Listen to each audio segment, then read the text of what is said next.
Have you ever pushed your code thinking it is very perfect? Then your PR get reviewed and you get lot of code review comments. You get review comments like the method name is wrong, there are too many lines of codes in a method, the magic numbers, there is a very bad constant names you have defined, and also a poor variable names, and the list continue to grow on. In this video, I will show you the real Spring Boot code review comments that the developer gets in the real projects, and more importantly, how to fix them before your code ever reaches the reviewer. If you want your Spring Boot code to look at the senior level code and the review ready code, this video will save you from lot of embarrassment.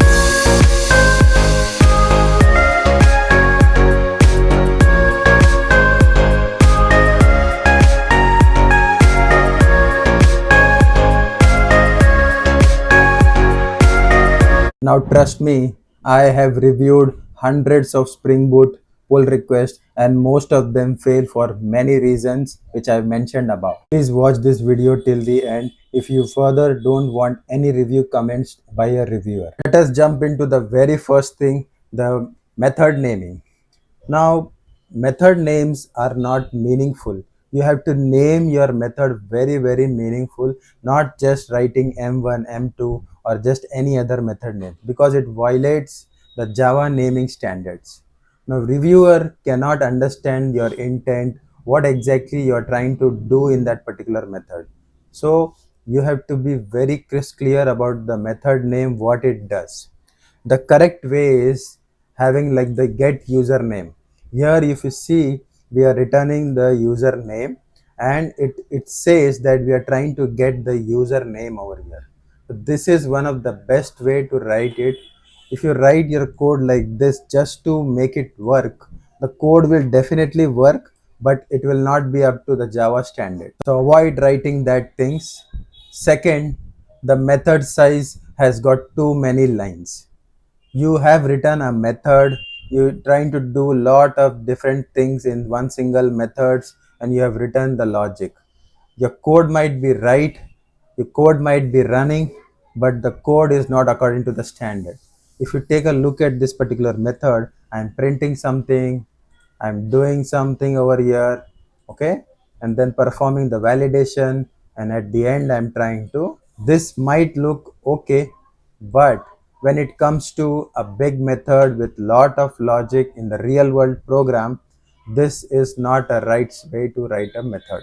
Your method should be very crisp. If your method is doing multiple things, you should avoid doing in one single method itself. You should follow single responsibility principle. If you have heard of the solid principle, the S is going to say that the single responsibility principle, which says your method or your class should be doing one thing at a time. In similar way, your method should be doing something which is intended to do, not 10 things at a time. So extract that particular extra logic and move it into a smaller methods like this. If you see here, the same method, whatever I have written above, have been done log start. This can also be used in multiple location. If you write in a method, instead of writing the same logic every time the system out, you can actually write this particular call method and then print it, right? So you do the validation, everything. Now this, look at this particular method, it's just simple 3 line of code, and you see everything is written inside these different methods. Okay, so this is how you write a standard code. So make sure you follow this particular principle. Access specifier, many of them don't define any access specifier, they just simply define the string method and the username or whatever it is and think the code is working, then it is absolutely fine. No, that is not the case.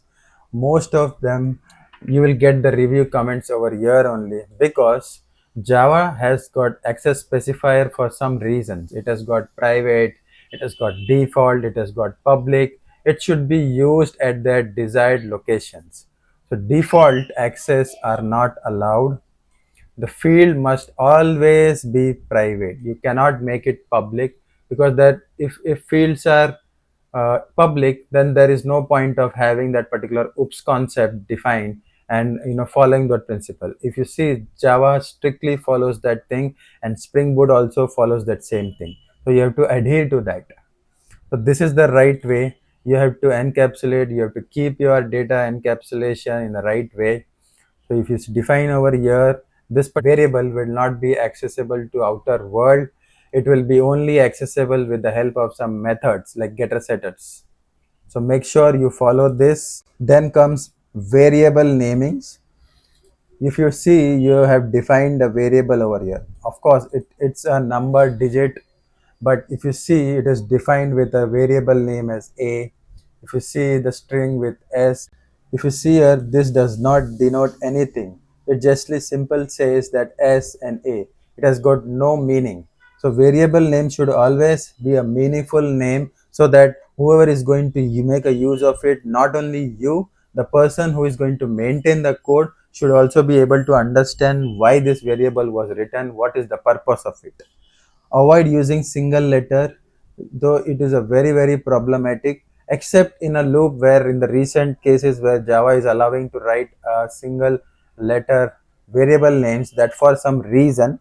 But you should avoid making use in the variable names. You can use like this: you int user age, user status. This is more meaningful and understandable. Also, the person who is going to maintain the code or yourself, you will find that particular name very rememberable. Okay, if you are trying to search something with this particular username or user status, you know that you have written some meaningful name. You can easily find that. Magic numbers, the constants. Now, just avoid this particular method name. This is just for your purpose. I have written this. Although the method name should be different, as I already mentioned, it should be very meaningful name. Here, if you see here, it is user. I'm trying to do something over here with the magic number, the number, and then I'm trying to print it. Okay. So here the magic number is used over here. Okay. Should be always constant. Now what I'm trying to say is that don't just try to make it use the number over here directly. You define a static, okay, static final int method, and define the name, age, and whatever you wanted to define, which could be a static, and you can actually make use of that instead of directly using it. So this makes it very clear and concise and as per the standard. If you have heard of enums, this is one of the best way to make use of whenever you're dealing with string or some constants. So most of them, what they do is that they define the constant and use it everywhere. So instead of you define this and then try to use it over here, but this is one of the incorrect way. You can also make use of the enums, which is an introduced in Java 5, where you're doing some comparison. It is quite unsafe, right? It can be something else, and you should use enums over here. So how to use it? We have made use of this like this. You have defined active, inactive, and then what you can do, you can actually make it like this and then compare it. Okay, so this is how you can actually make use of it and compare it. And you can predefine constants. You define, you doesn't need to hard code some values. It will be taken right here. If you see this, there will be another methods as well, like value, inactive. So you can define some constant, and it looks like a standard code, and you can actually call it with some number dot and everything. You can follow and use it. Method line length. Now if you have defined a method which is looking good, but if you look at the parameters, there's got lot of parameters. If the method has got more than 7, then it's the sonar cube is going to cry over there, and it doesn't just look good over here.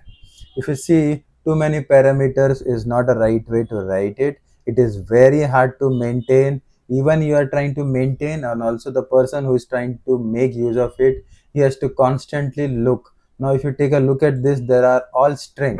Now how will he understand which particular method, this particular method is in what sequence this particular it is accepting? Because everything is string now. He has to constantly write and see, like, what is the method parameter it is accepting, what is the first parameter, what is the second parameter, and so on.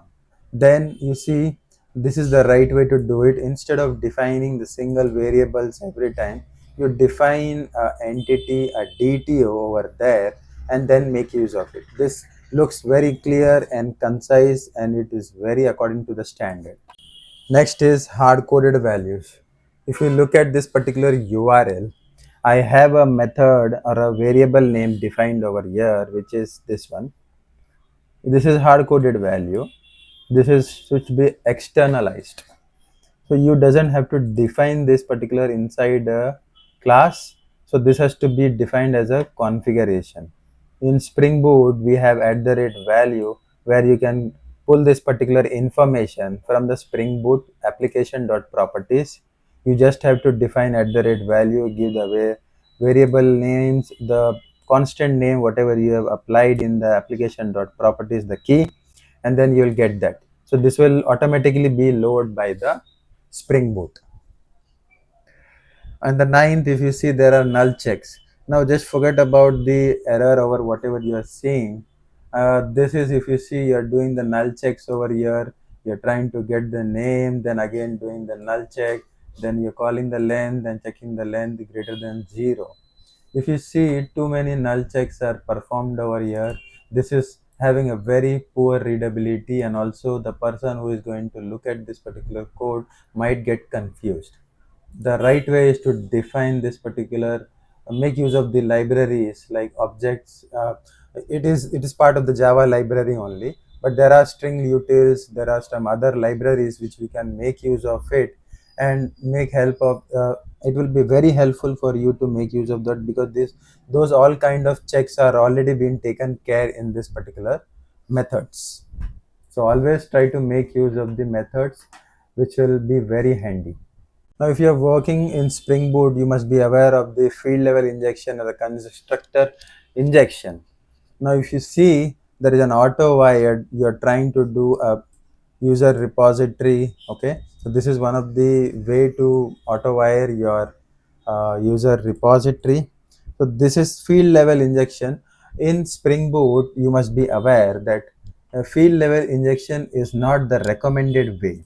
So why? Because it is very hard to test. When you are trying to write the unit test cases, it is quite difficult to write it. What is the ideal way? We have to make use of the constructor of that particular class, so that it initializes it, and also you can make use of it. So you doesn't need to worry about that. This will be taken care by the Spring Boot internally as well. But make sure you use this like this, so that you will be able to write the maintainable code, the testable code, and it is as per the standard as well. I hope this video has given you some value, and from here on I hope you doesn't get some review comments like, at least for this, where you have seen this, how, what is the wrong way, what is the right way. If this video has given you some value, please subscribe, hit the bell icon, and also don't forget to like, subscribe, and hit the bell icon. If I get some comments in the comment section, I can make another video with more 10 number of review comments to be fixed up. Please do comment in the video section.